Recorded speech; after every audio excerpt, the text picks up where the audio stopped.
appreciate you doing that. Gary Winterton.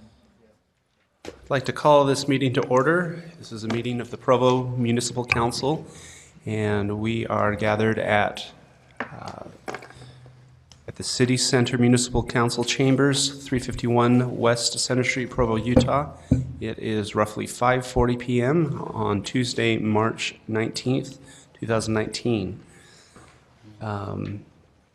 This meeting is being broadcast live on the web on the Provo City Council YouTube channel, where it will also be available for on-demand viewing. The council requests that attendees help maintain the decorum of the meeting by silencing electronic devices, being respectful to others, and refraining from applause or other outbursts during the proceedings of the meeting. We will begin with a roll call. Mr. Strachan? Cliff Strachan. Brian Jones. Dave Sewell. George Stewart. David Harding. Kate Van Buren. George Handley. Dave Connect.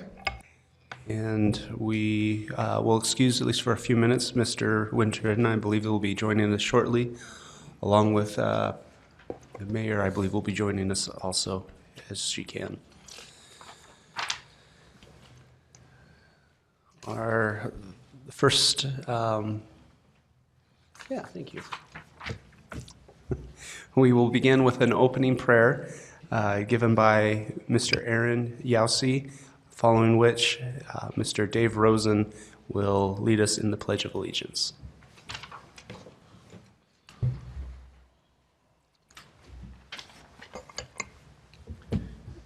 Our dear Heavenly Father, we thank Thee for this beautiful day and for the opportunity we have to gather together and discuss matters pertinent to this great city of Provo. We thank Thee for the opportunity we have to live in such a wonderful country and the freedoms that we are afforded, the opportunity to do as we desire and follow the pursuits and desires of our hearts. We thank Thee for the city and the state that we live in and the community that we have. We ask that Thy Spirit will be with us this evening, that we will be guided and directed to do those things that are in the best interest of the community and the people around us. Again, we thank Thee for all of our many blessings. We say these things in the name of Jesus Christ. Amen. Amen.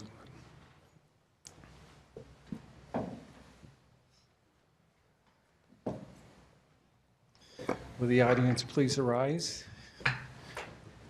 I pledge allegiance to the flag of the United States of America and to the republic for which it stands, one nation, under God, indivisible, with liberty and justice for all. Thank you.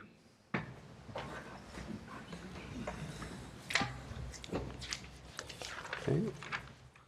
We have now arrived at the public comment portion of our meeting, and I will turn to the legal counsel to describe this item. Thank you, Mr. Chair.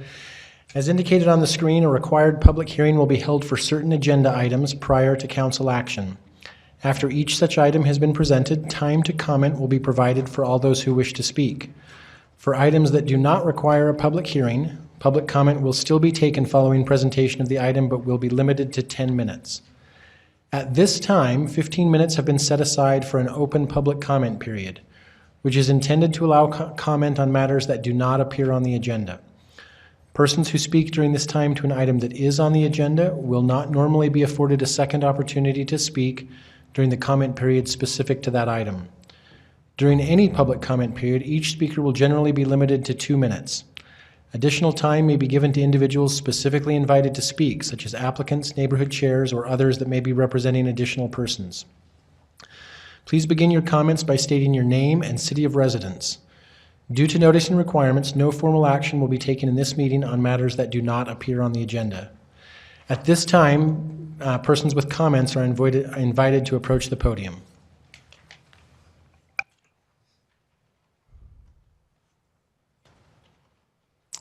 Seeing no one approaching the podium, we will close public comment and move on to our first action item on the agenda, which is an ordinance to amend downtown streetscape standards to clarify right-of-way improvements for 100 West.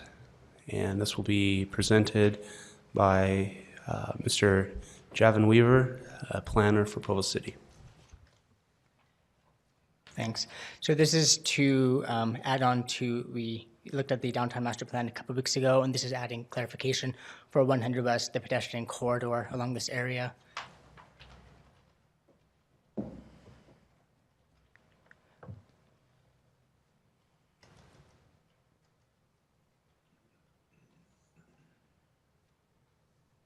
If you can go forward a couple of slides, please.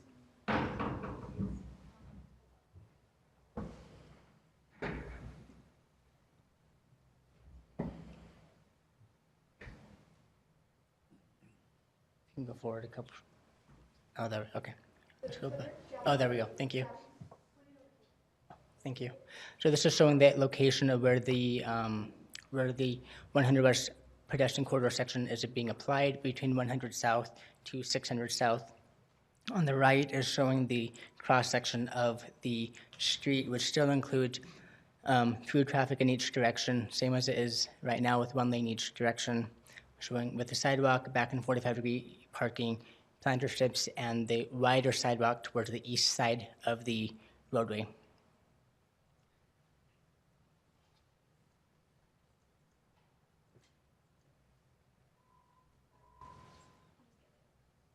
Thank you. Thank you. This is showing a concept of what the street could look like when the full build-out of it occurs, showing painted crosswalks, the wider sidewalk on the east side, et cetera, the back and 45-degree parking. Go next, please.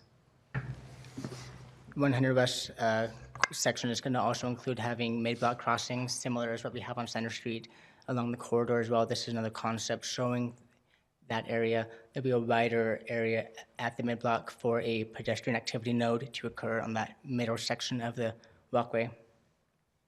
Next slide, please. Showing a concept showing 300 South and 100 West with the bike lanes in place along the corridor, along the roadway, as we see similar on 200 East and 3rd South. The primary elements that are being included in the 100 West section of the plan include having the street name embedded into the sidewalk, similar as we do have in other pioneer neighborhoods. This is taken on 100 West. The next slide shows that the street lighting for this area will be like what we see along State Street and 3rd South.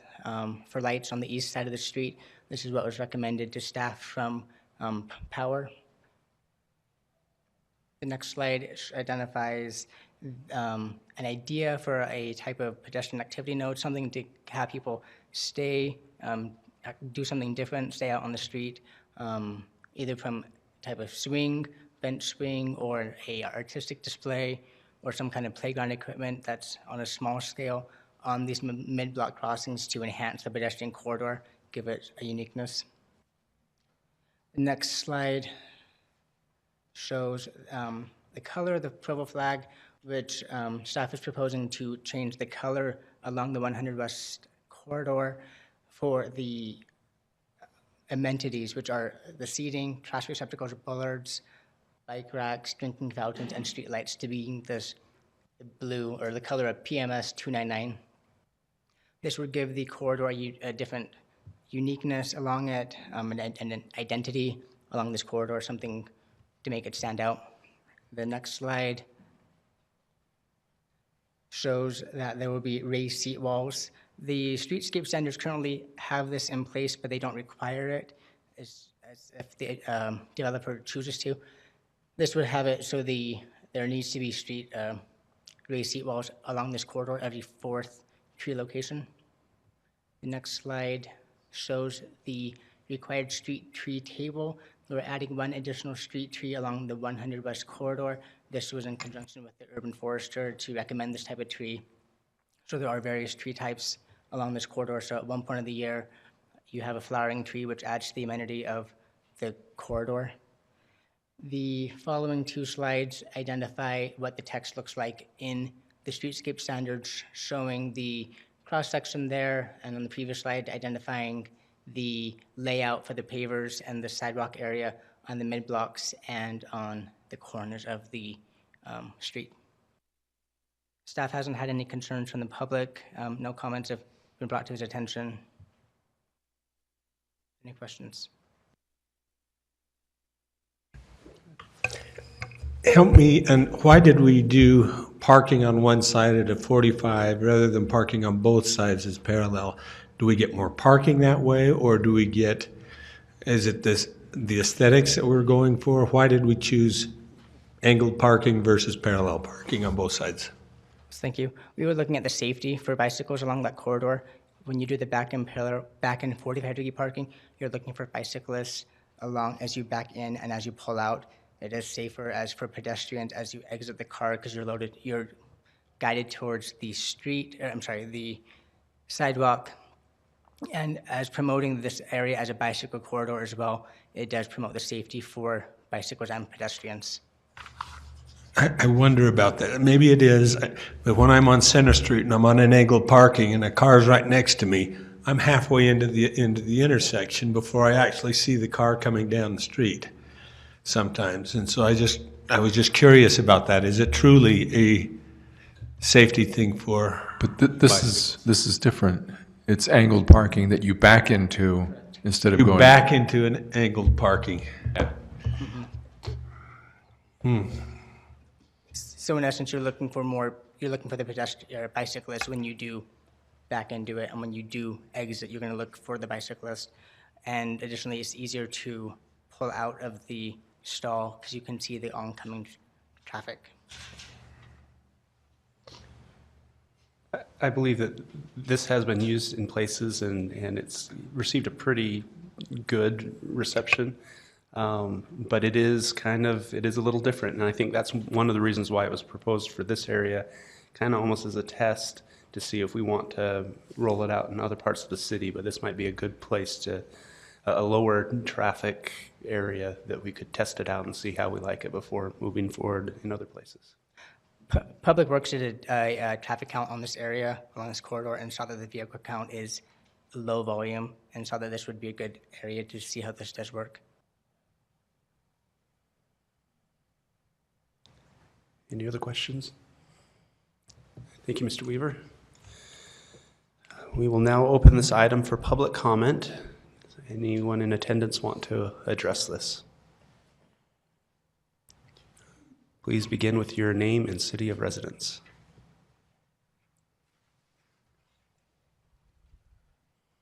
Becky Bogdan, Provo, Utah. I do support a bike and a safety pedestrian walkway to the hub. My concern, and he said that the traffic lanes are still going to be there, but I want it on public record. I think that the traffic lanes need to stay there always, at least from 6th South to 5th South, because you've got that funky little thing at the railroad tracks. So when you hit Freedom, you've got to go north, and then you've got to figure out how to get back south. And so First West is a great opportunity to go to 5th South, and then either make your left-hand turn. You can't even really get from 6th South east of Freedom to 6th South west of Freedom because of that funky concrete in the middle. And then you also have that food truck hub. So that place is always packed over the weekend. But you can't even get there on University because you've got those one-way streets. So east of University, you've got it going north. West of University, it's a one-way street going south. So if you go anywhere underneath that University Avenue Bridge, anywhere from First West, from 6th South to 5th South is a great place to go ahead and finagle that little concrete section in the middle of Freedom. And then that would be my concern about angled parking. I mean, you've got a lot of people there over the weekend for that food truck and they have that Latino dance club down there now. So it's always packed. I don't think that that's your best one block strip of no traffic on the weekend. Anyway, thanks. Thank you. Any other commenters? Seeing none, I will close the public comment for this item and bring it back to the discussion, back to the council for discussion. And just to note, this is an implied motion to adopt this ordinance. Oh, but this is the first time that we have heard this in a council meeting. So by council rule, if anyone requests It will be continued to a subsequent meeting. Any discussion? Seeing none, I will call for a vote on the implied motion. All in favor? That is unanimous. Item number 2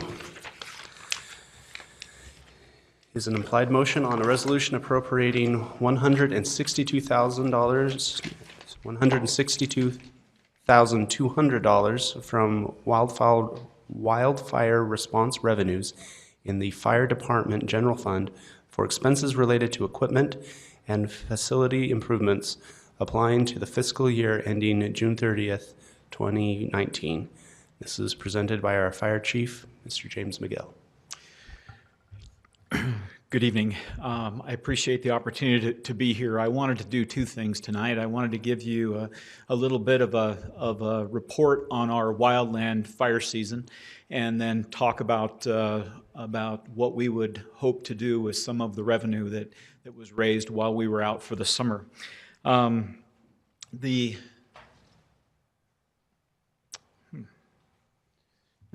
There we go.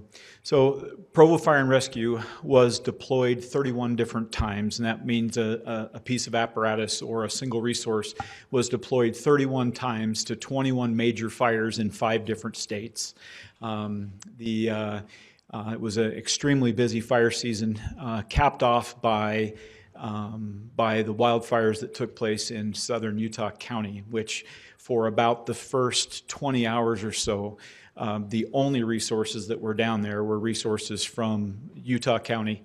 About half of our resources were down there. We anticipated that the fire weather and fire behavior told us that it was going to make a run on Woodland Hills and on Elk Ridge. And so, as good neighbors would, we sent virtually everything we could send and still provide resources to protect our city. As you might be aware, when we respond to either state fires or federal fires, we are reimbursed for our time, we're reimbursed for our equipment, for our apparatus, and oftentimes because we are sending on-duty resources and we're not backfilling, but we're being paid for them, we receive back more money than we actually spent.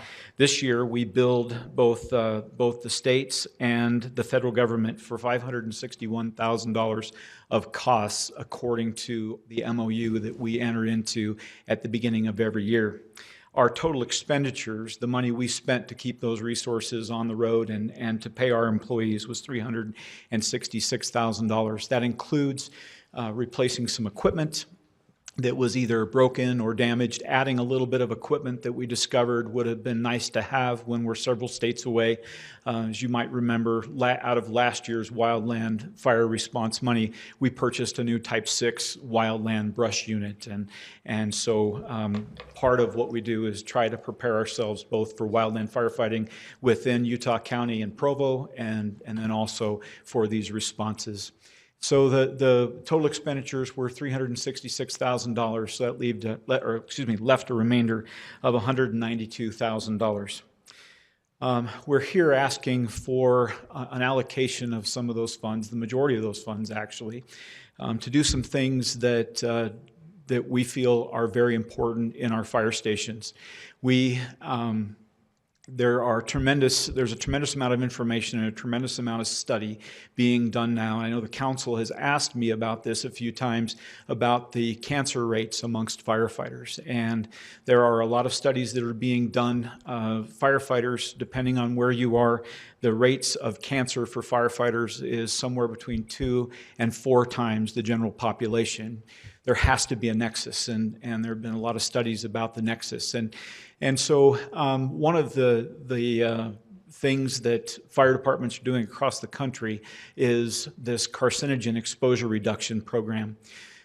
Provo we have 5 fire stations, and only 3 of those fire stations have washing machines that will actually wash our protective clothing. They're not washers that like you and I have in our homes. They're large extractors that clean our protective clothing.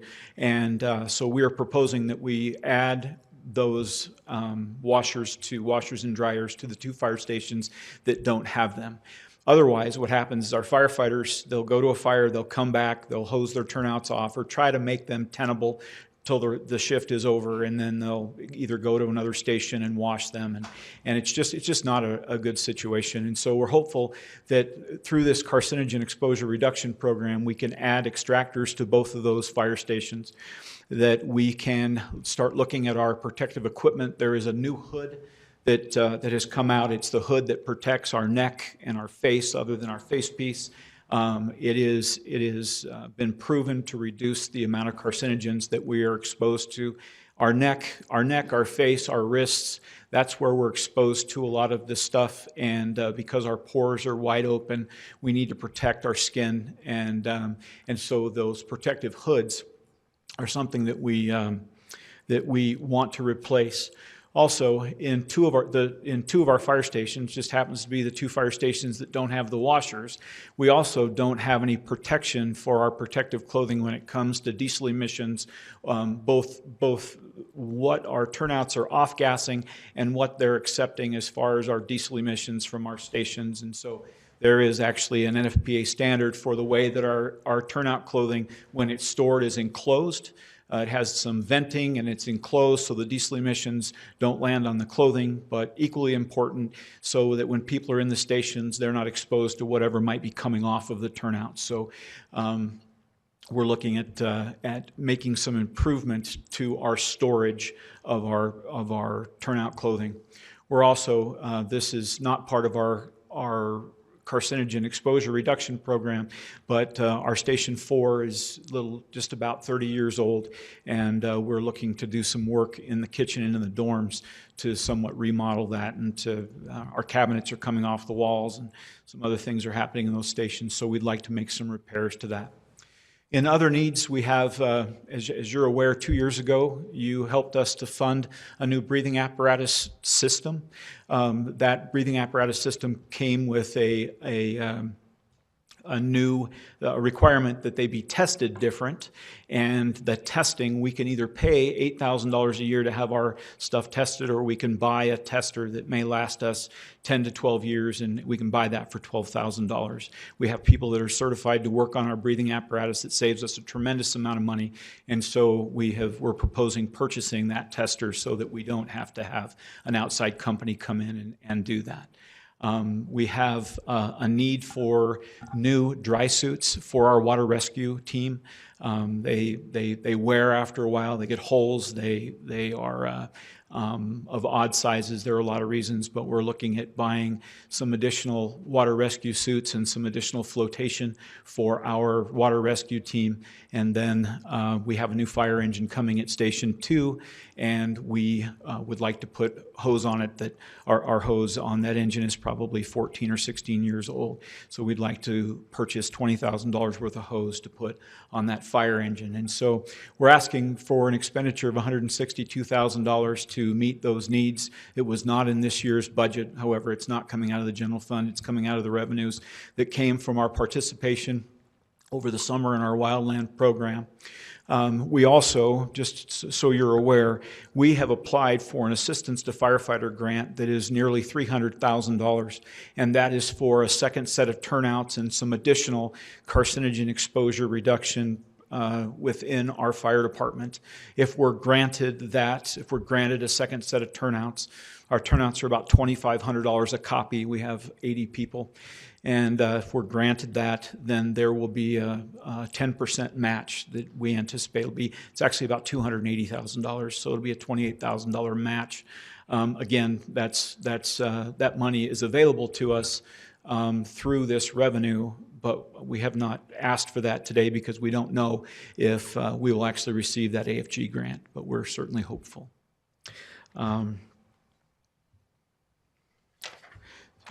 There's a fun slide on here. We forward one slide. So the three gentlemen on the outside, those are Provo firefighters. You might recognize the gentleman second from the left. That's Arnold Schwarzenegger. He has been a big supporter of the California Fire Service, and he actually came out several mornings and fed the fire line breakfast. And three of our guys had the opportunity to meet him and shake hands with him, and one of the highlights of their summer. So, any questions?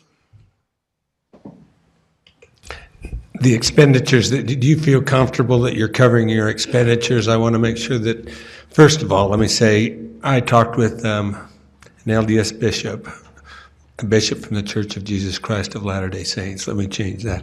And as he came to me and he says, you would not believe the outside help that we got in our community. He was a bishop in Elk Ridge. And he says, you would not believe the help. And what that does for a community that receives the help and also gives the help, it's huge. And I want to thank you for the efforts and the danger that you put yourselves into to help so many people. Thank you for that. Are you covering your expenditures to do this? Because to me, that's important. It's important that we continue this program and also cover our expenditures that we're putting out to do it. Very much so, covering our expenditures. As I said, this is revenue beyond our expenditures that we received from the 31 responses that we took part in. And it is hard work. It is a very long. Fire season used to be a couple of months. Now fire season runs for 6 or 7 months a year. And so that is why I'm here, in hopes to do something hopes to use that money to do something for the health and welfare of the people that were out all summer and the rest of them that stayed behind to protect our community. And the ability we have to send resources both out of the state and to any part of the state of Utah, we're grateful for your support in our ability to do that. But one of the reasons that we do that is a little selfish, and that is that we've got a lot of wildland area in the city of Provo, and there, heaven forbid, there'll be a time where we'll be calling on those resources to come and to help us protect, especially the east side of our community. So. The fire service is a wonderful community to be a part of, that's for sure. Thank you. So, kind of a follow-up question on that as well. We have what we're reimbursed for. We have kind of, it sounds like perhaps it's just more of our immediate expenses, the wages and some equipment and things like that. I guess my concern is, are we putting wear and tear on this equipment that we've purchased, and so we'll need to replace them sooner? I mean, is some of that reimbursement, should that go into some long-term fund that will help us replace the equipment that we're putting more wear and tear on? Yes, we have. Last year was the first year that the council addressed our long-term capital equipment needs, and last year, $48,000. So we asked for $107,000 to meet our capital equipment needs, not all of which is related to wildland firefighting. As the budget was approved, there was $40,000 approved to go into that account, and then later on, when this revenue came in and savings came in, an additional $45,000 from this money was put into that fund. So it's at $85,000 now. As I said, last year, we also purchased a Type 6 engine that is now ready to be put into service for this upcoming wildland season. So part of that $366,000 is taking care of the stuff we might have worn out, the stuff we might have broken. Some of it, quite frankly, is paid for but doesn't receive any wear. We send an ambulance, and they pay for some of our advanced life support equipment.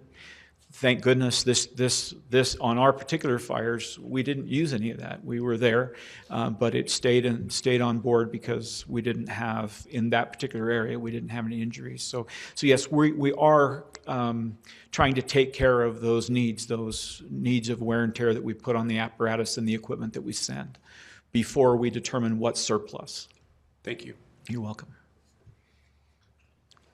So I've had to do things in my life where it's kind of above and beyond the call of duty, and maybe you're out all night or you're away from your family. There's some sacrifice here, and it's nice to know that you're getting something back that's going to make your lives safer from, like you say, your lives are at risk for cancer and other things that you're exposed to. And so I don't know how to say thank you enough, and this is the least we can do.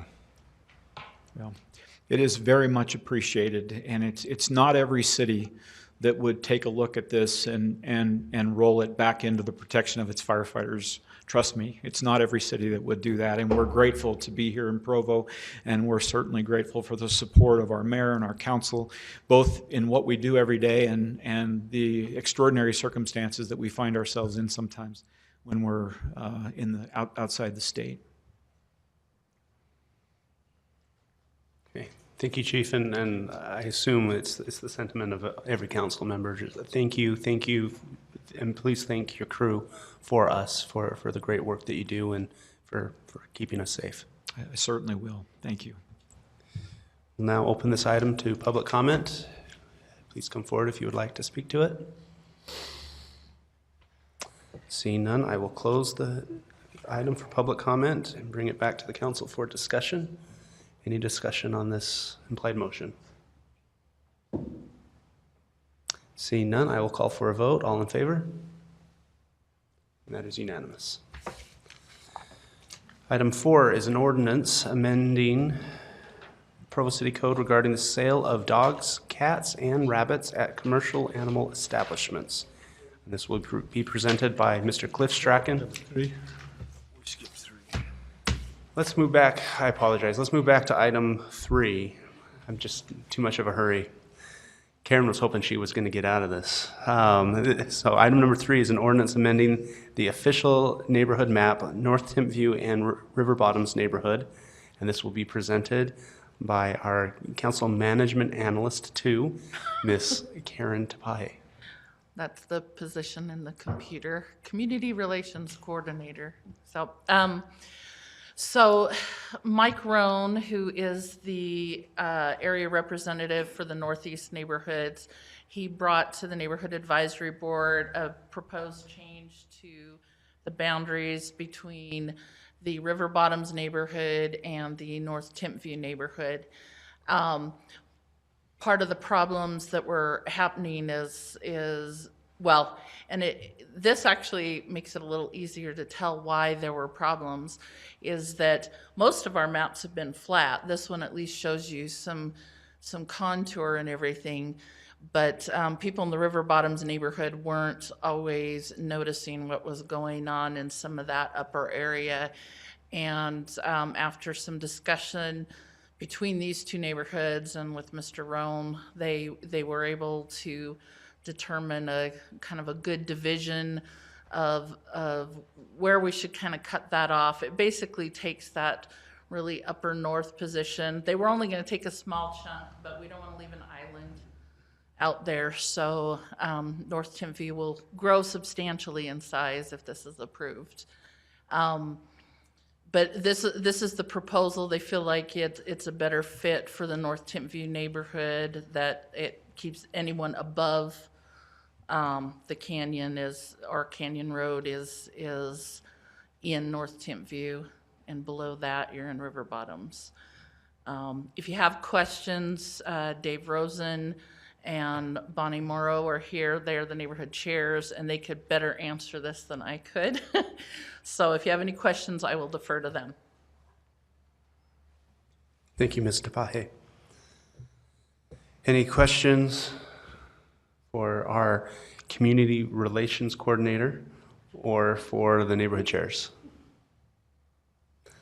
Seeing none, I will open this item for public comment. And Mr. Rosen, if you'll begin with your name and city of residence. I'm Dave Rosen. Maybe we gotta recognize them as neighborhood chairs. This is the time for. Okay, and as well as your position as neighborhood chair. Yes, I'm Dave Rosen. I'm the Riverbottoms Neighborhood Chair, and thank you for hearing our proposal. Tonight, I'm also speaking on behalf of Mike Rohn, who is out of town and unable to be here, and asked that I convey his comments as well. Let me just point out a couple things as to why we approach this The river bottoms used to come right here where Canyon Road met the University Avenue, and then went up in through here into this area that you've seen that's incorporated into the city, but also these unincorporated areas. If you remember, last summer and last fall, we had some issues with the gravel pit that greatly concerned the North Timpview area, and we have also received several inquiries with regards to development of the property into homes that is up in this area and then extending down in here to the North Timpview area in areas that are not currently incorporated into the city, but we have seen several requests to incorporate some of those and be part of the city. So as we looked at those and looked at the development that was coming, we made a decision that it would make sense that this part of the area be incorporated with North Timpview and associated with the homes and the people who have the biggest interest in that. Most of the area that we have in the northern part of the Riverbottoms neighborhood is either commercial or land that is currently not in development phases. And it seemed to make more sense to then take this area. Again, initially, we were only going to come to the point and up into this area, but incorporate it into the North Timpview area. And the city has recommended that we keep everything in here. Both Mike Rohn and myself were in agreement with that, and we are willing to answer any questions, but we support what the city and the council and what Karen has proposed. Thank you. Any questions? I guess as Dave, as you were talking, I wonder, I appreciate, and it may be better for Bonnie up here as we talk about this, how are we going to work with the county in getting notices on properties that are in the county and not through the city? We struggle with that communication sometimes between that ground that is owned in the county and getting information to the neighborhoods that need that information. As long as that remains in the county, that is going to be an issue no matter what neighborhood it's in. And however, based on where we see development going, we see that there, in the future there's going to be proposals to be incorporated into the city rather than stay in the county. So we have to stay close with the county. I guess that's an extra burden for us as a city, and I guess you as neighborhood chairs to keep your ear to the ground and keep us posted on things that you hear, so that we can follow up and make sure that the neighborhood is involved, is aware of things going on. That's a concern for me. And that will continue to be a concern no matter which neighborhood it's in. Absolutely, I understand that. Thank you. Any other questions? If not, we'll let Bonnie take a few minutes and talk about the impact on the North Timpview neighborhood. Hi, I'm Bonnie Morrow, North Timpview Neighborhood Chair. And to answer your question, thank you. To answer your question more directly about how are we going to stay in contact with them, I drive up there and go talk to them. And we've had a couple of fires, and every other property is in the city, out of the city, in the city, out of the city. And depending on what the fire is doing, the city gets deployed or the county gets deployed. But they've somehow worked it out. And as you've heard earlier, our fire department is top-notch, and they usually just take care of it. But all of those properties are now starting to line up in a domino fashion and coming into the city. I've seen several proposals. I just got one this afternoon for 187 acres that is going to come before you to be moved into the city and developed into townhomes and condos and high density. And I just received that today. So it's all coming into the city, and that is part of the master plan. When I've talked to the county, they said that is the plan. We want those properties moved into the city. So it's just following the natural course that those properties do move in. But as far as communication goes, I drive up and see them and talk to them, and they email me. And I just had a meeting with 3 of the neighbors last week Friday that are in the county, but they all think they're in North Timpview neighborhood anyway, so. Anyway, I would like to say it makes sense. It looks kind of crazy on that map, but in reality, it's not. So, So, I don't know if these microphones are working, but we hear and see kind of the same things you do, that this area is lining up to want to come into the city. And as you look at the properties on the hillside, how they are now and how they might be developed, what concerns do you have about the way it might develop? And because you've met with some of them, you have some idea of what's being proposed. So I'm just kind of curious about what your concerns are. well, I'm really concerned about fire, and I'm also concerned that proposals that I've seen only have one egress going up to all these hundreds of homes, the same ingress, egress, same road. So I don't really understand how we would get them evacuated if there was a problem. And I have seen the areas that when I've been on Canyon Road, we've had to evacuate homes, and I'm standing out there with the fire department. So, and these homes that are being proposed are a lot higher. I don't know, I can't speak for that. I'm not an engineer, I'm not the fire department, but just at first value, that's my first impression. I'm concerned about, and I'm also concerned about the heavy traffic on Canyon Road and the impact that it's going to have on our schools. And, they just got the bike lanes in. We just got the bike lanes in on Canyon Road. So I don't know. But anyway, those are just some of the things, but I'm not a traffic engineer. I don't know. But some things that maybe we should have a look at. Great, thank you. Thank you, Ms. Morrow. Can the audience hear me? I don't sound. It's not working. It's not working. I will speak up then. Any other public comment? Seeing none, we will close the public comment and bring this to the council for discussion. Any discussion? I do have one question for Ms. Tapahe, if she'd be willing to come up again. On these maps that were shown, Yeah. in these neighborhood boundaries, do these boundaries include any unincorporated land or No. no? No, there's nothing in the neighborhood program that extends beyond the city's boundaries. So as far as I'm aware, we're not responsible for trying to contact anyone in those in-between areas. And I know you considered, or there was that petition for potential annexation that came forward from this area as well. So we anticipate some of those things will come in, and if this is passed, then it does make it easier to add it to the existing neighborhood rather than trying to figure out where you plug it in. But yeah, currently we don't cover anything unincorporated. Thank you. Appreciate that. And just for the council discussion,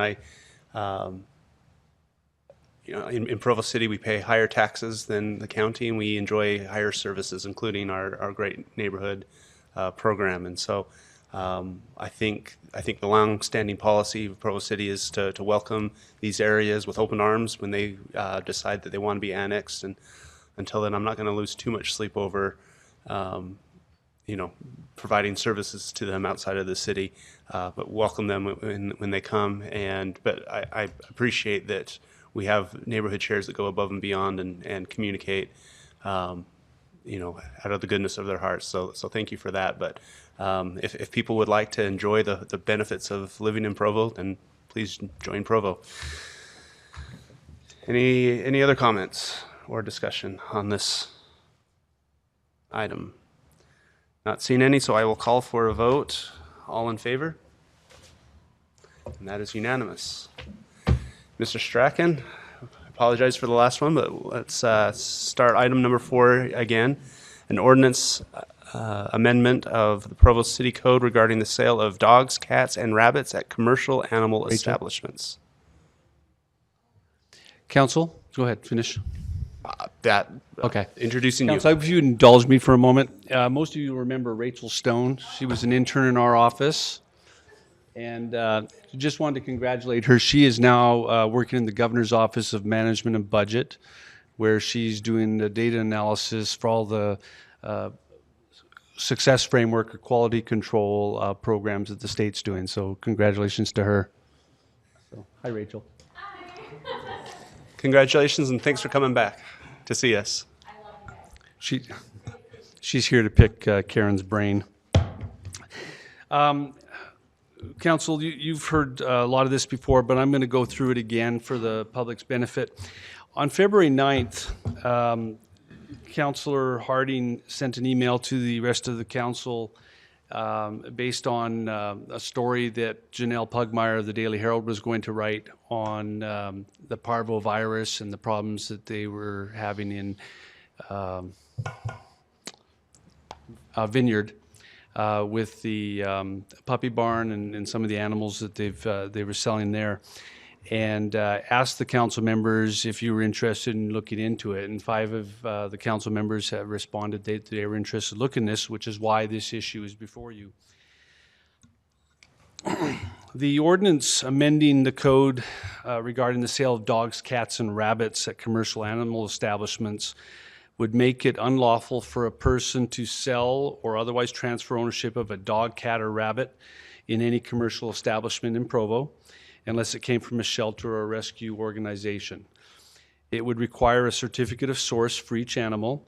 It would provide a breeder exemption for animals sold from the premises on which they were bred and reared. It would provide for the adoption of these animals from establishments that provide space and care to animals from shelter or rescue organizations, and a violation constitutes a Class C misdemeanor.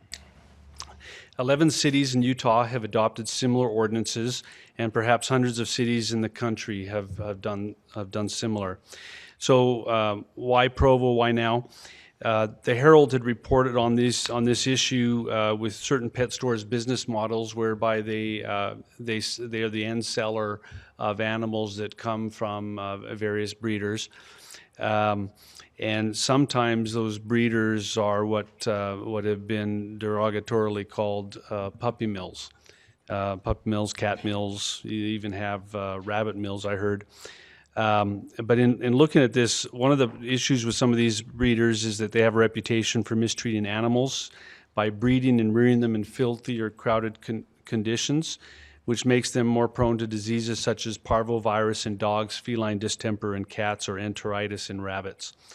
Canine parvovirus can and does move to these other animals, and it's highly contagious and a deadly virus that can kill pets within 24 hours. And there have been outbreaks, and one of the challenges is that it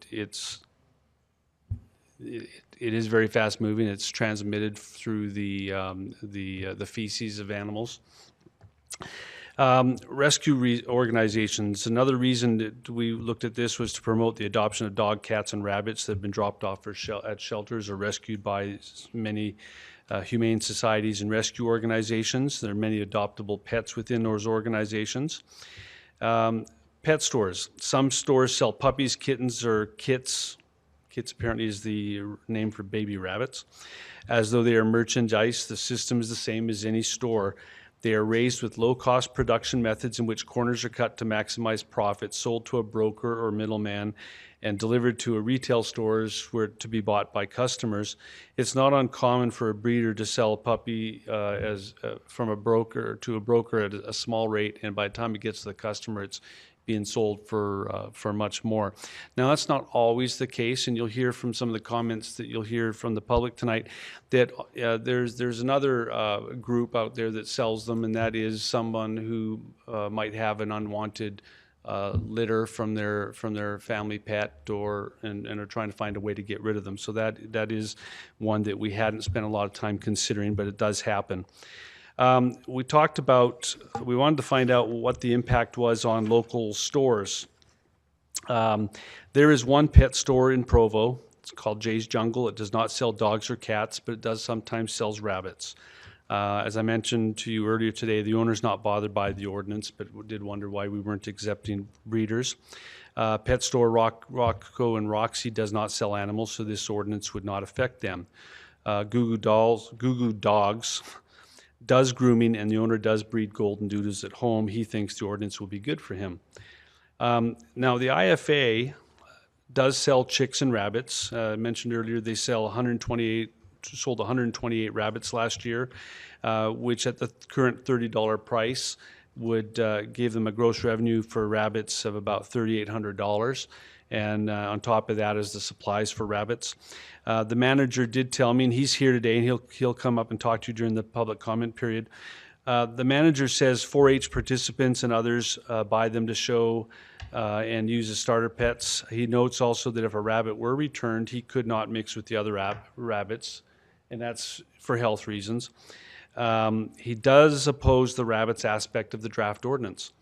And again, he's here to speak about it. We do have one licensed kennel. It's been here since 1998, and there's a section, chapter of the code titled Kennels and covers dog and cat kennels. South Utah Valley Shelter in Santa's Fork is the go-to shelter for city animal control officers from Provo to Santaquin. Provo Animal Control told them not to accept stray rabbits from Provo, as the city does not want to pay for their care. The shelter does track number of dogs, cats, and animals. Rabbits are included in other animals, and so there's some indication that there's not as many rabbits going in as dogs and cats. And from other information I found as I researched this, rabbits typically is just included as another animal. How does Provo treat its breeders?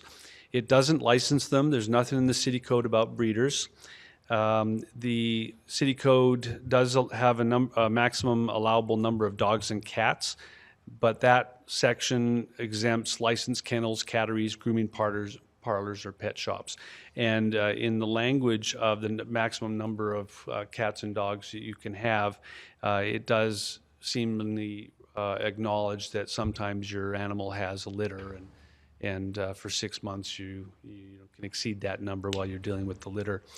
As I mentioned earlier, again, the United States Department of Agriculture is the agency responsible for overseeing the breeding industry and enforcing the Animal Welfare Act.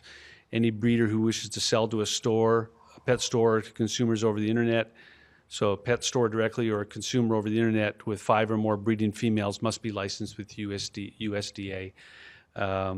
Utah does not have additional laws regulating breeding. I mentioned earlier that the public puppy mill project does basically indicate that there's a lack of, there are inspectors, but not nearly enough to cover the 8,800 or more breeders in the country. So what are some other approaches? Sandy City regulates dog breeding under a dog hobby permit program. Midvale City requires a license in addition to a kennel license, granting responsible breeders a 5-year license, requires records, and notes that breeders may be inspected by the Animal Control Division. Similarly, Salt Lake City requires a license. So there's some other aspects that you could do with respect to breeders. The ordinance before you today does not do that. What it does provide is a breeder exemption. Specifically to the rabbits, we talked about the different uses for rabbits.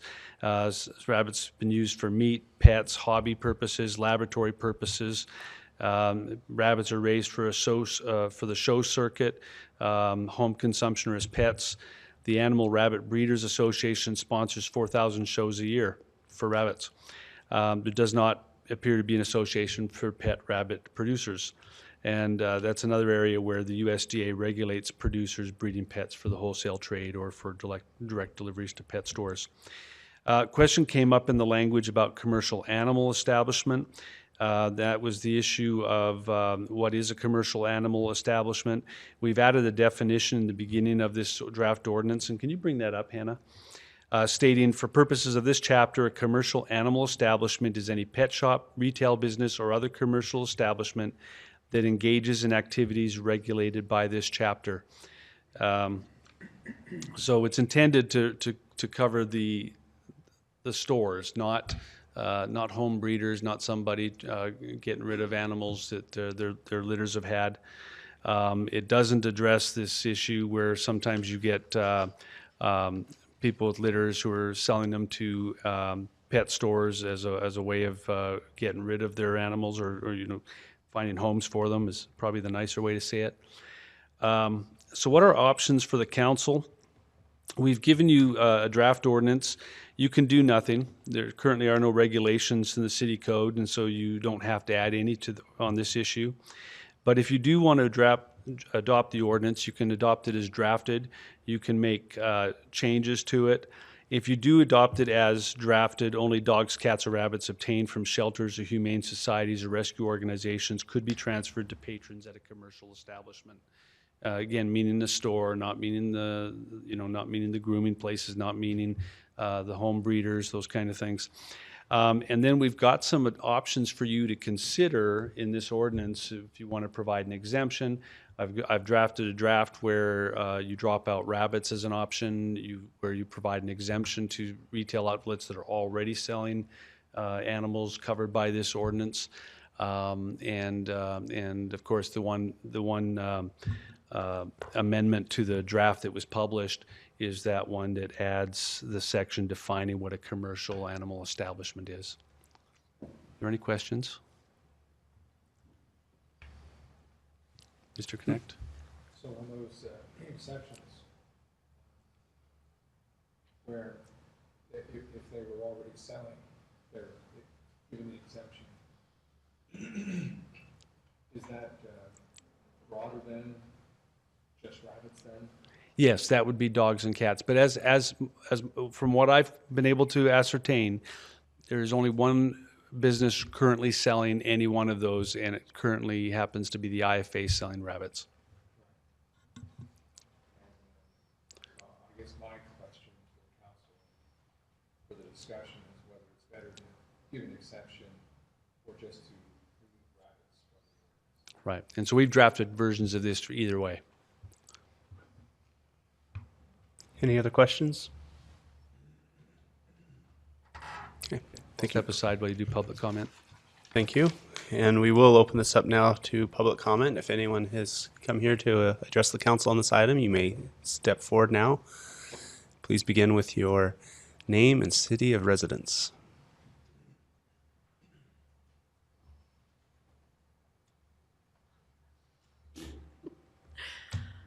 Beth Alligood. I live in Provo.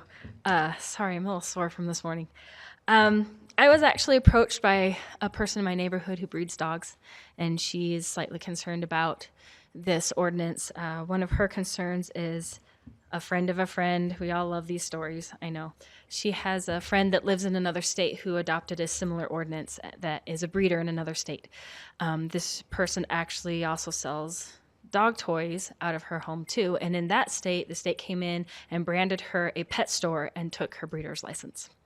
And I know this is a very far case scenario. It's out there. It's probably not something that would happen in Provo, but honestly, as I've been told a lot, current councils cannot bind future councils. So it is a problem scenario that could happen. A couple of my questions is if this is to stop disease from going through the dog cat community, how does that do this? How does this establishment do that? For me, I'm looking at this and it says we're limiting commercial entities to be able to buy dogs and cats to sell in their stores to shelters only, which I personally bought a cat from the Humane Society up in Salt Lake because I wanted an older cat that was declawed, and they had one. And so it was perfect for my family, but some people don't want to buy shelter cats. They want to buy kittens from a breeder, or they want to buy something else, and they don't know breeders that do that. I also think that if people are selling to commercial entities and they're selling bad pets to commercial entities, those commercial entities will stop buying from them. It's a free market out there, and if you provide a bad product, people aren't going to buy from you again. I think it also limits consumer selections. Like I said, I personally went to the Humane Society, but that doesn't mean that everybody wants to do that. Again, a lot of this is also about mistreatment of animals. We have laws in place already for mistreatment of animals. You can't do that. It is against the law already. So instead of putting another law on top of more laws that never get enforced, let's actually provide a way to enforce the current laws instead of just stacking and stacking and stacking. If you have any questions for me? Okay, yeah. I do have a quick question, and I think we're somewhat trying to get up to speed and get a handle, on just all of these issues. Yeah. And so there's been some discussion on, the term breeder. What exactly does that mean? How broad is that? So just curious, with this friend who is a breeder, how many dogs do they have? She has one breeding animal. I'm hoping I'm getting this right. That she, I don't know all the correct terms. She breeds her. She has a litter of maybe 4 or 5 dogs that she raises for just a couple of months, and then she privately sells them. These are certified bred. I think they're Labradoodles, and so they're fairly expensive dogs, and so she privately sells them out. Okay, and that's very helpful. Some of our discussion is, our breeders, is that, only someone who has 30 dogs and they're just, Oh no, her talking- little litters are typically fairly. Yeah. I think the biggest litter she had was maybe 8, and that was an exceptionally large litter. Yeah. But this is she deals very small litters, and she does training and weans them and then sells them out privately. Okay. So this is more like almost like a family dog who also, breeds. And Yeah. So yes, I mean she has her favorite dog. I mean they live in her house and they've got specific areas and they're very cute and very lovable. So. Okay. And do you know if she sells through commercial establishments, or does she just sell them right out of her home? I don't believe she sells through commercial establishments, but I know that if it gets, because there's a limitation on how long you can keep them, and if it ever gets to that point, she's always sold out of her litters. I don't think it's ever come to this, but if it gets to the point that maybe a commercial entity might come to her and say, oh, you have certified bred Labradoodles, do you think we can pick up 1 or 2 to sell in our store? That's another scenario that she's like, if this ordinance goes in place, I wouldn't be able to do that. Okay. Thank you.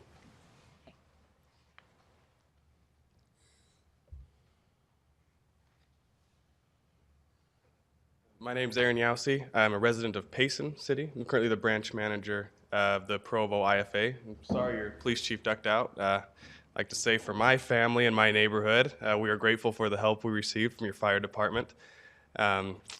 And I'm also grateful for Mr. Strachan for reaching out to us and the council reaching out to us asking for our input. We've been a part of this city for 95 years. Provo was one of the first stores that was opened up as an agricultural cooperative here, and we are still that same agricultural cooperative. And our feelings regarding this are mostly around rabbits. We're, like I said, an agricultural cooperative who is based solely, half of our sales, 50% of all of our sales are to members of our co-op, and all of our profits go back to our members. And we've prided ourselves on maintaining that rural feel. And we work with all the 4-H's and FFA groups in the local high schools, and that's what we strive to do. We want to maintain that rural feel. We want to support local agriculture. We strive to be good stewards of that and of any animals that we bring in. As Mr. Strachan said, we sold out of the Provo store about 128 rabbits to the tune of about $3,800, if that math is right. And we don't make a killing on the rabbits, but what it does do is it provides an atmosphere. There are a lot of 4-H students, FFA people that come in, and that's their livelihood. We have people keep them as pets. They roam around their neighborhood as yards. But it helps us to maintain that feel, to provide that to our customers in a continuously urbanizing environment. That little bit of that down-home feel. They get to come into IFA and feel a part of a community, be in a business that's been locally run and locally operated by members of the community, and kind of reach back to their roots and have that. So we would obviously be be opposed to the bill, at least including rabbits. We don't have a lot to do with the sale of dogs. We are very involved in, pet food, pet supplies, things like that. But mostly for the rabbits and the chicks, they're really important to us as a company and to maintaining our identity as an agricultural cooperative and maintaining that relationship with the community and with our customers. So thank you. I appreciate your time. Thank you.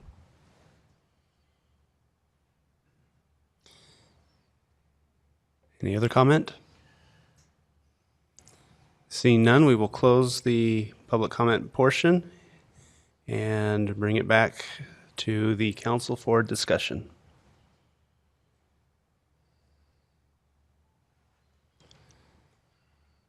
Mr. Stewart. I would like to see us remove rabbits from the title and the ordinance. Okay, we have a motion to remove rabbits from the title and the text. Right. And that was made by Mr. Stewart and seconded by Mr. Connect. Any discussion on that motion? I'm actually curious. Okay, go ahead, Mr. Sewell.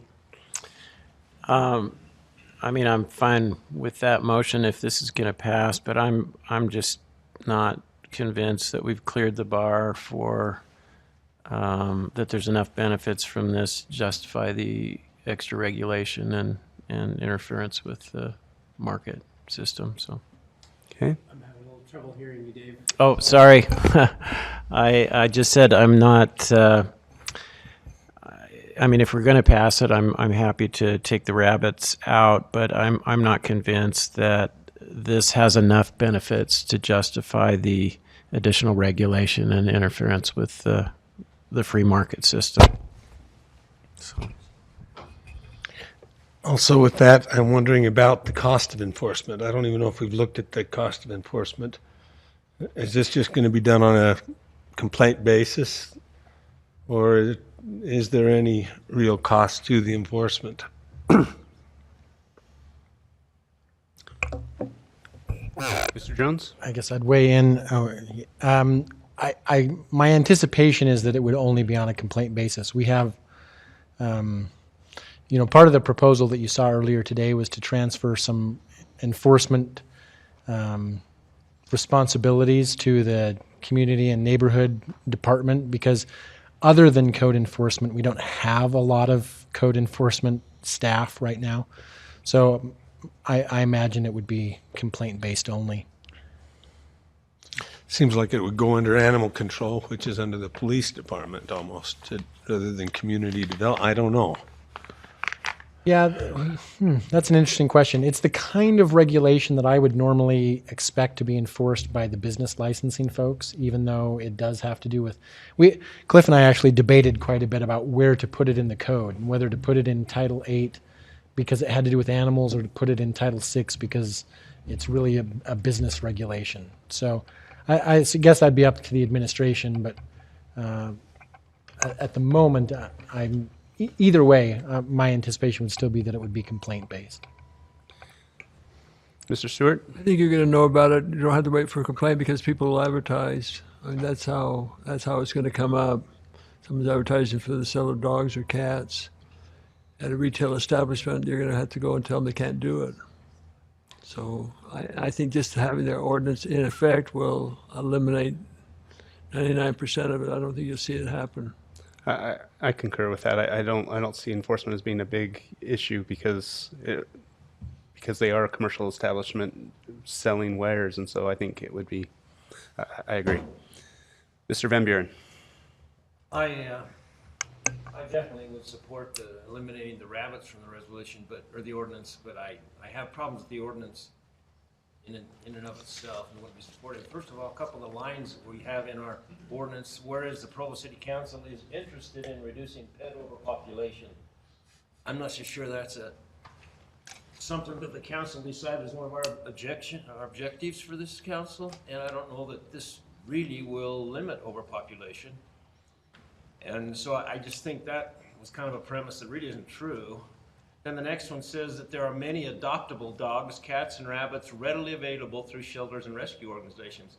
And that's, who's to say that is true? If you're looking for a certain kind of dog or a certain kind of cat, that could or could not be true. So again, that premise, I just have a hard time with. So I don't support this ordinance. Okay, thank you. Cliff, do you have any more information about those points? No, I would say to those is, I think we put the language in to identify some of the reasons why it was, the first whereas was, some of the reasons why this would be considered. As far as adoptable dogs and cats, I believe there are, but the counselor is correct. Not everybody wants a shelter pet. Some want a designer breed or whatever. Different needs, different wants, but I do believe that they're readily available wherever. If you want a purebred animal, you can go get a purebred animal. If you want a shelter pet, you can get a shelter pet. The argument being, and remember, this ordinance is meant to be preventative and not prohibit organizations or commercial establishments from selling these dogs and cats. We don't have an epidemic of it here in Provo, but having seen some problems in other cities like Vineyard, the intent when we put this out there for council to ask if you were interested in looking into it, which is what you're doing, was recognizing there's a problem. We didn't want the problem to come to Provo. But part of the reason that these ordinances have been adopted in so many other cities is for those first two reasons, where they've tried to promote rescue pets and as opposed to puppy mill pets.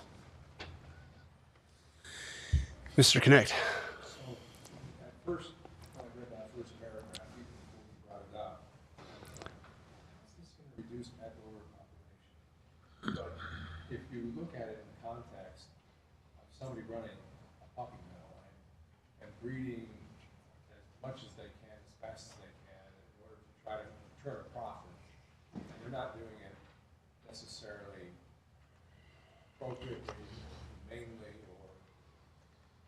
or maybe clean, and so there's illness. So all of the first paragraph would seem to center around what you get if you have a real puppy mill. Right. Is that? Yeah, and I mean, if you talk about, Beth Allgood talked about market forces. Sometimes what you do with market forces is you try to show that these type are not wanted. And so by trying to push the market into animals that have already been acquired and rejected, or acquired and lost, or whatever, hopefully you reduce the amount of demand for puppy mill puppies.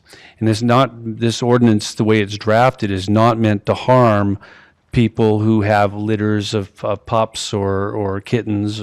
It's not meant to harm them at all. It's not meant to harm breeders who are responsible and have a reasonable amount of pets that they're breeding. That was the intent of it. But the initial impetus for this was in response to a newspaper article that caught the attention of some residents of the city and some members of council, and that's why we bring it to you to consider. Mr. Handley? I can clearly see why it's self-fulfilling this. I do think overpopulation, we don't have any data on this, so this is why we're flying a little bit blind. But overpopulation is just an inherent risk anywhere because of pets who escape, right? And frankly, I'm more inclined to believe that rabbits escape more often than cats or dogs, and that's entirely speculation, but it's maybe based partly in my own family story where rabbits escape. Rabbits are often bought for young children, and then they're sort of not properly cared for. And there are places in the country, I know Victoria, Canada had. I went to the University of Victoria for a conference, and there were rabbits all over the grass. It's a very famous case. case, but I know we have issues with stray pets in our city. I just don't know how different we are from other cities or how serious of a problem it is. But it certainly is something that I think without any kind of regulation at all could run the risk of becoming a much more serious problem. So I mean, I'd like to, I wish I had more, I wish we had more data on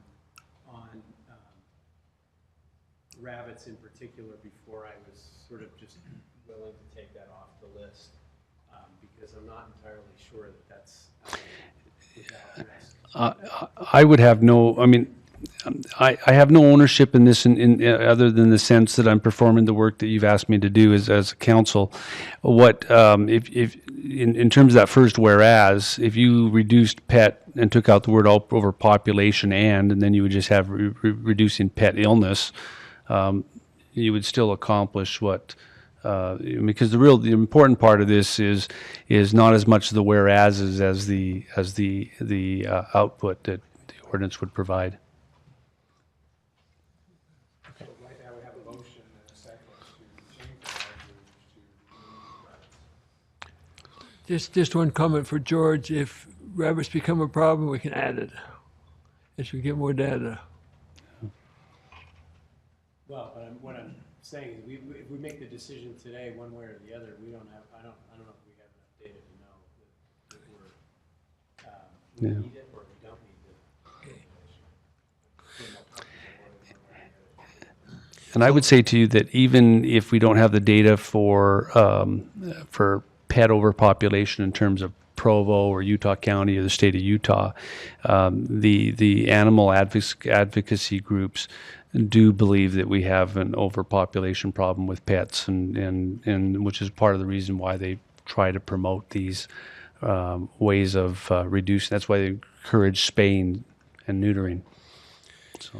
So my thoughts on this are that that I think there is data out there that talks about this and the fact that we have shelters and whatnot, and there is, how prevalent this is, I don't know, but there are instances where people basically do impulse buying when they see a very cute kitten or a cat, or a puppy or a I always kit. call them bunnies, but Yeah. kits, I guess. And then after the cuteness wears off after a year or so, and all of the work remains, then they turn to shelters to take that on. I'm not as worried about wordsmithing the whereases. I appreciate council staff putting these together based on roughly on some of the conversation and that we've had and some of the research that has been done. I appreciate Mr. Strachan's efforts on this. This was a concern that was brought up, and we said there was enough council support to look into it. I think we've looked into it, and I appreciate that look. Having looked at it now, I think my position is fairly similar to Mr. Sewell's, where I wonder, I'm glad that we've looked into it, but I don't know if this is a big enough problem that we are dealing with right now in Provo that it justifies adding more regulation. I feel that, and I understand the argument of, well, if we have this in the books now, we can prevent some difficult situations if an establishment were to come in. But I just don't feel like this is an issue that needs to be solved at the moment, at least. And worst case scenario, we always could come in and fix it once it becomes a problem. But since it's not a problem now, I'll probably be voting against this ordinance. I don't see the need justifying enacting it at this time. Call the question. Okay, so we will vote on. Can I make one more comment? Mr. Chair, go ahead. I'll wait till you're done. I'll wait till you're done. All right. Sorry. I'm just, I would just rather than vote against it, I would rather get more information. That's my preference. And so vote on it at a later point and find out more. Okay. I'm just nervous that we're we're flying a little bit blind. We don't have enough data to know one way or the other.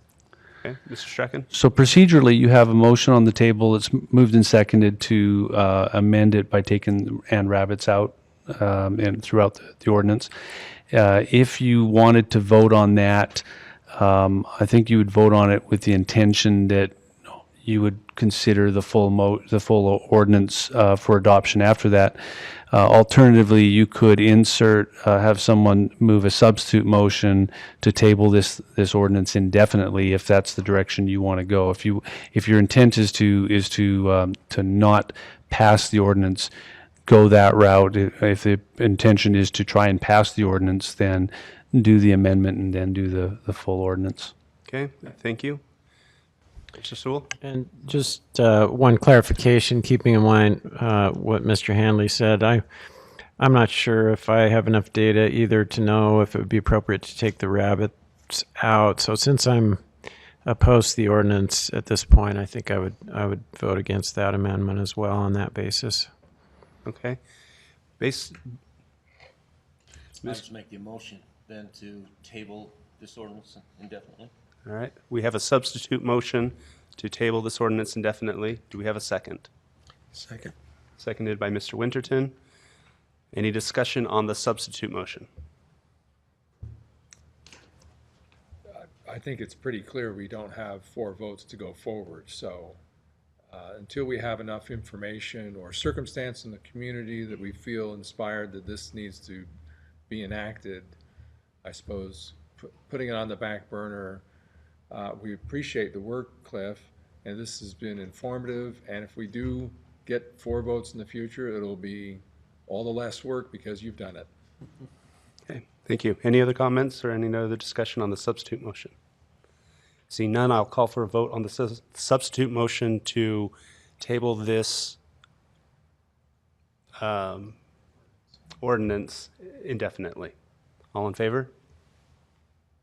And that is unanimous. And so with that, this item is complete, and we will move to item number 5, which is an implied motion on an ordinance amending Provo City Code to repeal and remove references to the Student of Higher Education and Young Adult Advisory Board. This will be presented by Mr. Brian Jones, Deputy City Attorney and Counsel. Thank you, Mr. Chair. As you'll recall, recently there was a code amendment brought to you, really that was the basis of the work by Elizabeth Vanderwerken from the council staff, who had gone through and identified a number of updates to Provo City Code sections related to boards and commissions that were out of date and needed to be updated. One of the ones that she identified was that there is an entire chapter referring to the Student of Higher Education and Young Adult Advisory Board, but that board has not been in effect for quite some time. We had not heard back. She had forwarded a request to the administration, specifically to Mr. Parker, to ask if there was any reason not to just repeal that entire section.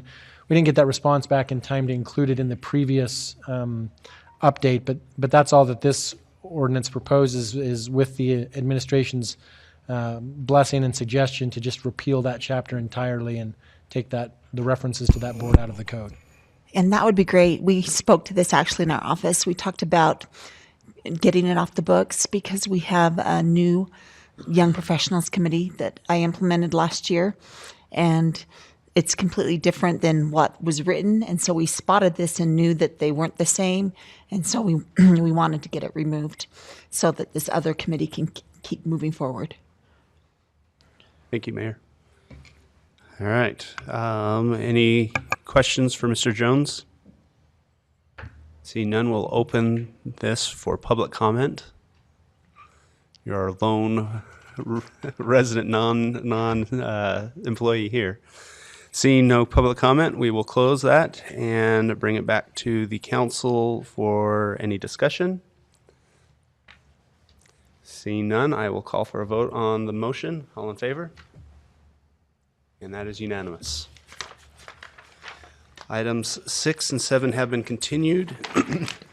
The last 2 agenda items are related, and will be presented by Mr. Dave Decker, our Director of Public Works.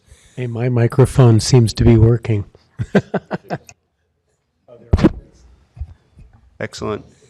So item number 8 is a resolution of the Provo City Municipal Council regarding site and process selection for a new water reclamation facility. Thank you, Chair. Would you like me to cover both items at the same time?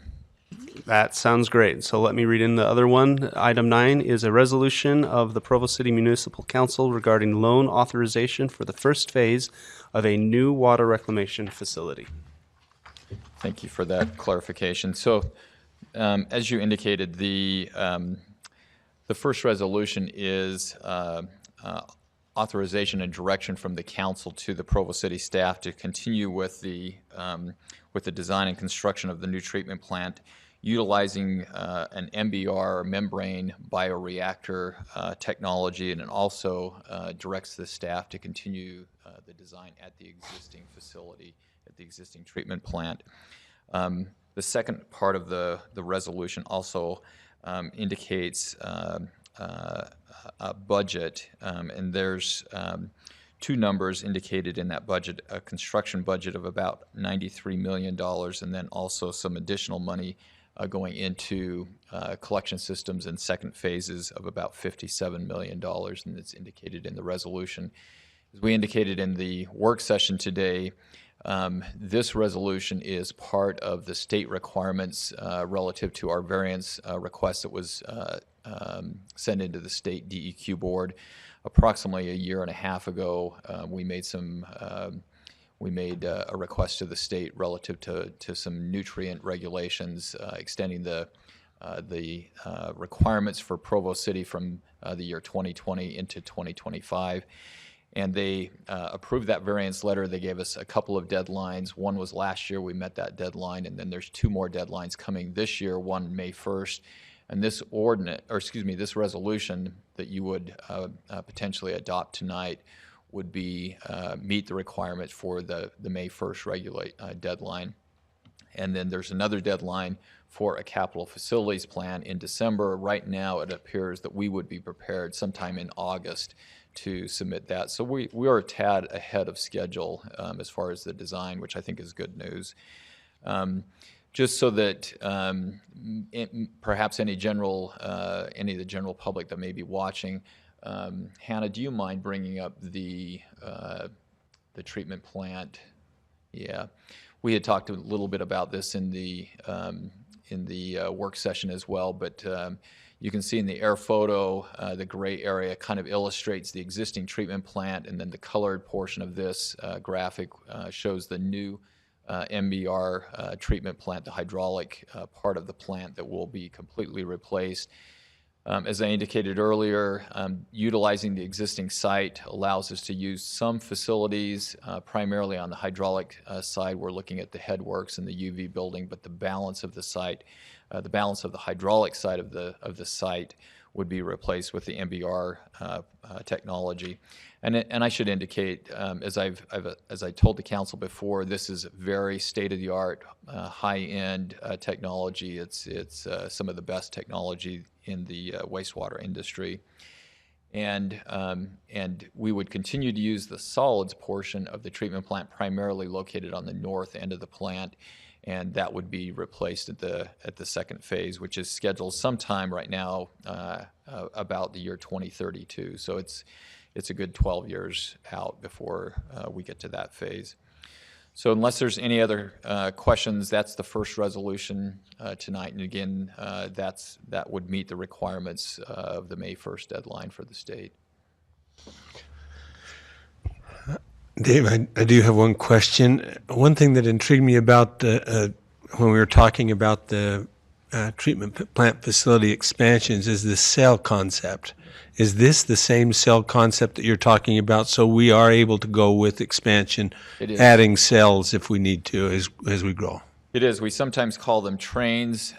You know, when Corey Christiansen or some of the technical people get up, they'll talk about it in terms of a train, because each of those blocks, so there's a gold color, a bronze color, a purple, and then like 4 trains of blue in that. All of those are individual trains, and so they're a linear treatment process that runs from the north end of the plant to the south end of the plant. And we are planning still to build train by train. So right now, we're in a little bit of a debate with the consultants. We had initially indicated that we would have either 2 or 3 trains, or 2 or 3 trains was the initial concept. And they are coming back and making a recommendation that perhaps we build 3 trains right now with about 5 MGD capacity in each of those trains. But the second phase would add probably 2 more trains onto that. So you'd end up with, kind of like you see there, 5 trains built side by side. And it allows the plant to be expanded pretty efficiently. And if one of the trains needs to be maintained, if we have to take one of those trains down, it allows the other 4 trains to continue operation. It's very efficient as far as the operation. And again, kind of state of the art. This is what most treatment plants that are being built today, this is kind of the thought process.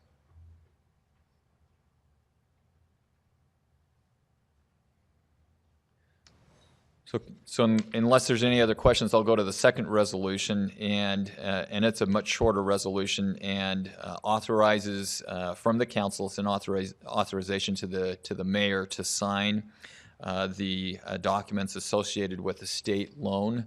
As I've indicated in past presentations, the staff did pursue at the direction of the council a loan from the DEQ board. Original application was for $120 million. They were not able to authorize the entire amount. We ended up with about $78 million. I think the exact amount is $77.8 million. $2 million of it is loan forgiveness, and it is at a very low interest rate, 0.5%. It's I think it's a very generous offer from the state, and we're recommending that we continue to pursue this. So this resolution is the direction from the council to the mayor to move forward in signing those documents. There's still several steps. I should note there's still several steps in acquiring this, but it's an indication to the DEQ board that we intend to pursue this. So unless there's any other questions, I think that's the explanation of those 2 resolutions. Thank you very much. Thank you. We will open both of these items to the public for comment.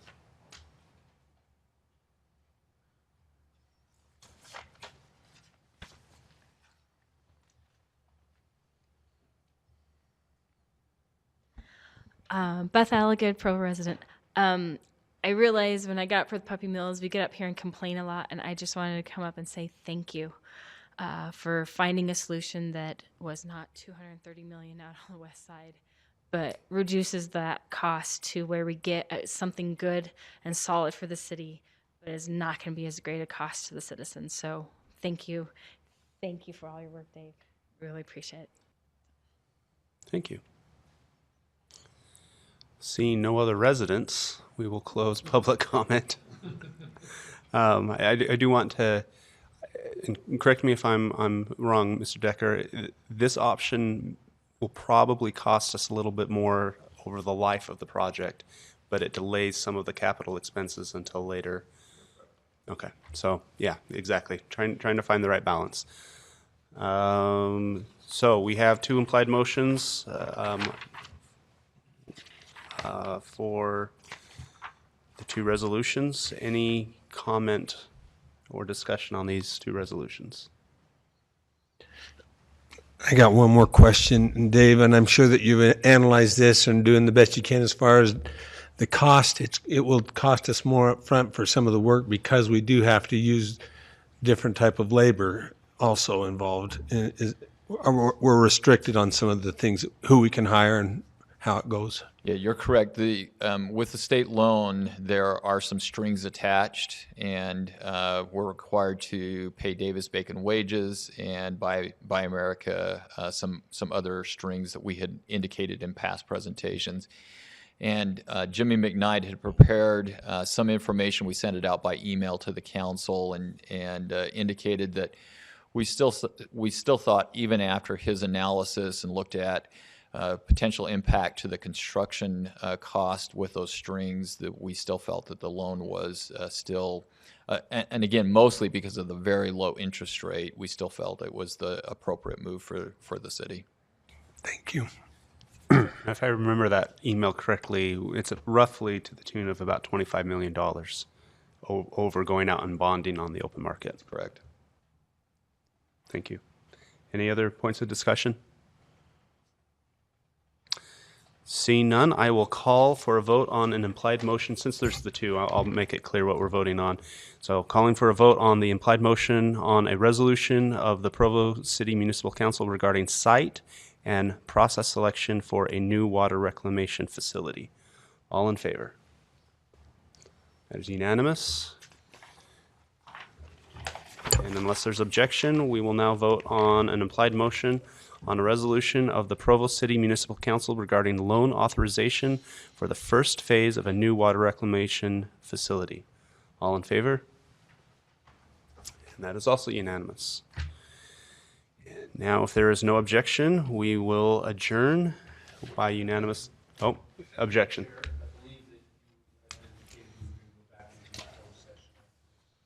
That is a good point. How should we handle that, Mr. Jones? We probably ought to, just for the record, vote to do that again. So rather than adjourn, if we'd have a motion to go back into closed session, and then once that passes, then we'd recess upstairs for the closed session. Thank you. So moved. Motion by Mr. Sewell, second by Mr. Van Buren. All in favor? All right, and that is unanimous. Mr. Strachan was just mentioning to me that I should say, you already know because it's a continuation of a previous meeting, but for the record, it's a closed session regarding reasonably imminent litigation. So, thank you.